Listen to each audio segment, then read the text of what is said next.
సకల జనుల హితమే సర్కార్ లక్ష్యమని ముఖ్యమంత్రి రేవంత్ రెడ్డి పునరుద్ఘాటించారు. స్వాతంత్ర్య దినోత్సవం సందర్భంగా గోల్కొండ కోటలో జాతీయ జెండాను ఎగురవేసిన రేవంత్ రెడ్డి తెలంగాణలో 10 ఏళ్ల తర్వాత 7వ గ్యారంటీగా ప్రజాస్వామ్యయుత పాలన సాగిస్తున్నామని అన్నారు. తెలంగాణ బ్రాండ్ను ప్రపంచ వేదికపై నిలపాలన్న సీఎం అమెరికా, దక్షిణ కొరియా పర్యటన ద్వారా తెలంగాణను ఫ్యూచర్ స్టేట్గా ప్రపంచానికి పరిచయం చేశామని తెలిపారు. గత ప్రభుత్వం మాదిరిగా అధిక వడ్డీలతో రుణాలు తీసుకుని ప్రజలపై భారం మోపదని స్పష్టం చేశారు.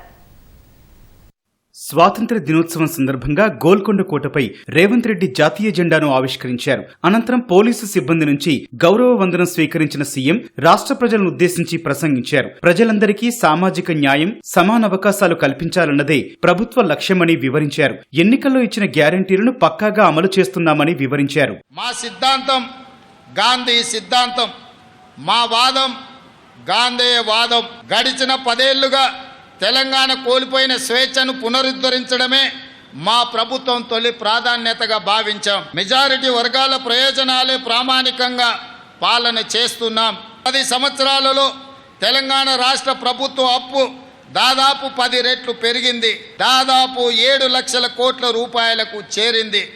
రాష్ట్ర అప్పులను రీస్ట్రక్చర్ చేయించే ప్రయత్నంలో ఉన్నాం. గతంలో మాదిరిగా అధిక వడ్డీలతో అప్పులు తెచ్చి రాష్ట్ర ప్రజల నెత్తిన మోయలేని భారం మోపే పనులను మేము చేయబోము.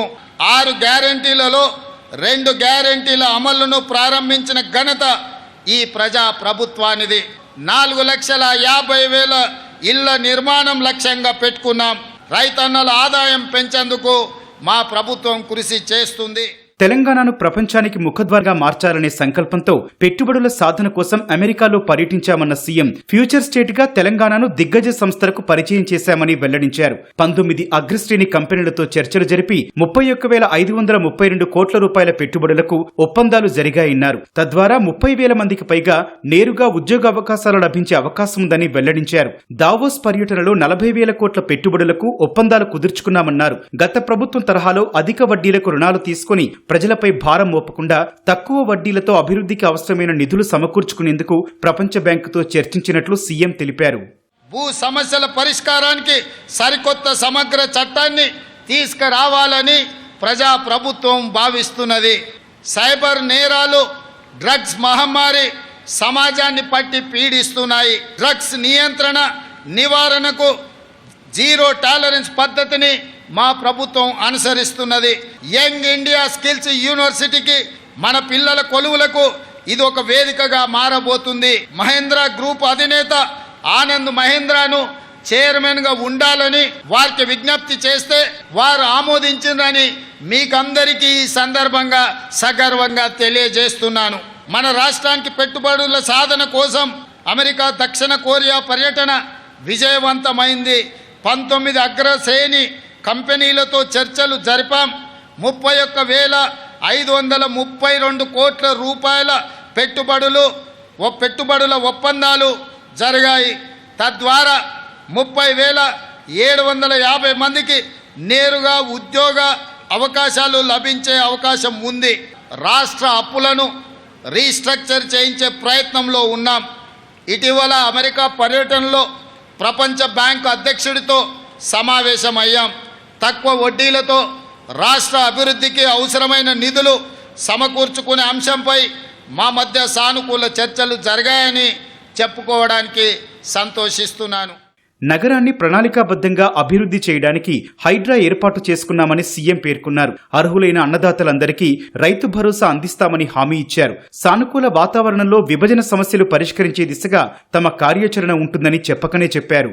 ప్రభుత్వ ఆస్తులు, చెరువులు, పార్కుల కబ్జాలకు గురికాకుండా Hyderabad disaster response and estate protection agency HYDRAA పనిచేస్తుంది. సర్కారు ఆస్తుల పరిరక్షణతో పాటు విపత్తులు సంభవించినప్పుడు అత్యవసర సేవలను కూడా అందించే బాధ్యత ఈ హైడ్రా చేపడుతుంది.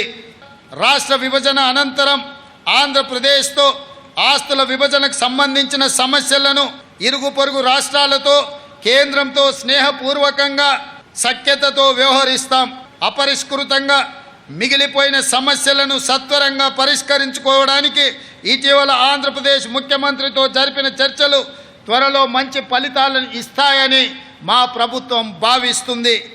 తెలంగాణ మరిన్ని ఉన్నత శిఖరాలను చేరుతుందని రైతులు, యువత, మహిళలు, వృద్ధులు, ఉద్యోగులు, వ్యాపారులు సకల జనులతో సుఖశాంతులతో శోభిల్లే తెలంగాణగా మార్చేందుకు ప్రభుత్వం పాలన అందిస్తుందని హామీ ఇస్తూ మీ అందరికీ స్వతంత్ర దినోత్సవ శుభాకాంక్షలు, ధన్యవాదాలు తెలియజేస్తున్నాను. పేద బడుగు వర్గాల సొంతింటి కల నెరవేర్చేలా 5 లక్షల ఆర్థిక సాయం అందించి ఇందిరమ్మ ఇళ్లు అందిస్తామని సీఎం ప్రకటించారు.